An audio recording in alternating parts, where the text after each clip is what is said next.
শহীদ হয়েছে 24-এর আন্দোলনে, 24-এর বিপ্লবে, 71-এর স্বাধীনতা আন্দোলনে এবং পৃথিবীর সৃষ্টির পর যারা দেশ জাতির জন্য শহীদ হয়েছে সবার আত্মার মাগফিরাত কামনা করছি। এবং আগামী দিনে আর যেন কারো মায়ের বুক খালি না হয়, কারো স্বামী যেন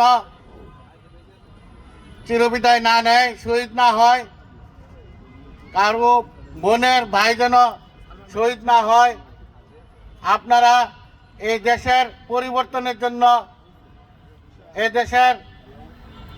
স্বার্থের জন্য, এই দেশের স্বাধীনতা রক্ষার জন্য, এই দেশের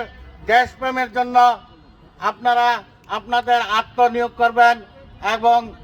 স্ব দায়িত্ব পালন করবেন, এই আশাবাদ ব্যক্ত করে আজকের এই কবিতা উৎসবে আপনাদের